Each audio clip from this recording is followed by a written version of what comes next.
Subscribe कीजिए homeopathic college channel को और बेल आइकॉन को दबाइए लेटेस्ट होम्योपैथिक वीडियो सबसे पहले देखने के लिए। बिस्मिल्लाहिर्रहमानिर्रहीम। मेरा नाम होम्योपैथिक डॉक्टर गुलाम शबीर हुसैन।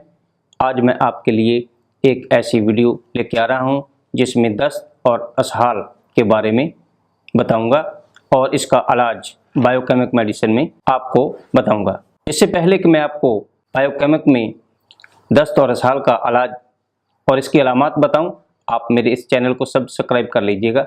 मेरी इस वीडियो को अपने दोस्तों में शेयर कीजिएगा और अगर पसंद आ जाए तो लाइक भी कर दीजिएगा। चलिए मैं आपको बताता हूं बायोप्लसजन नंबर 8। बायोप्लसजन नंबर 8 मुख्तलिफ साल्ट बायोकेमिक के जिसका एक मरकब है जो कि दस्त और असहाल के लिए बहुत ज़्यादा मुफीद है। दस्त ये ख़ुसूसी तौर पे खुराक की बेतदाली और मौसमी तगय्युरात की वजह से पैदा होते हैं। इसमें पानी की तरह पतला पखाना यानी दस्त आने शुरू हो जाते हैं, प्यास बार बार लगती है और इसमें डिहाइड्रेट यानी पानी की कमी होने के चांसेस बहुत ज़्यादा होते हैं।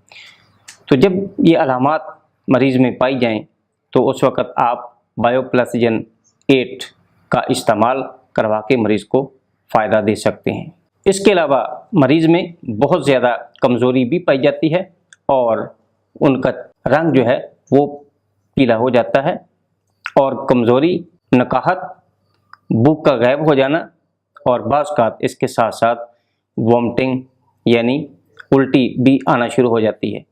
तो उस वक़्त आप बायोप्लसजन नंबर 8 का ज़रूर ख्याल रखिएगा और इसका इस्तेमाल अपने मरीज़ों को करवा दीजिएगा। अब मैं आपको बताता हूं कि बायोप्लसजन 8 में कौन से ऐसे साल्ट इस्तेमाल हुए हैं जिसकी बिना पे बायोकेमिक 8 इतना फ़ायदेमंद मरकब बन गया है।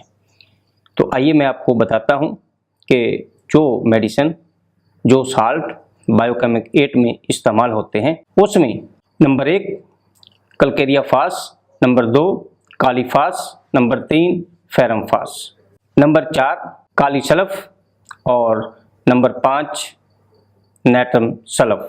ये 5 ऐसी मेडिसिन का एक मरकब जो कि बायोप्लसजन 8 में इस्तेमाल हुआ है और मरीज़ों को बहुत ज़्यादा फ़ायदा देता है। ये मेरी वीडियो आपको कैसी लगी? अगर अच्छी लगी तो अपने दोस्तों से शेयर कीजिएगा और लाइक भी कर दीजिएगा। वस्सलाम।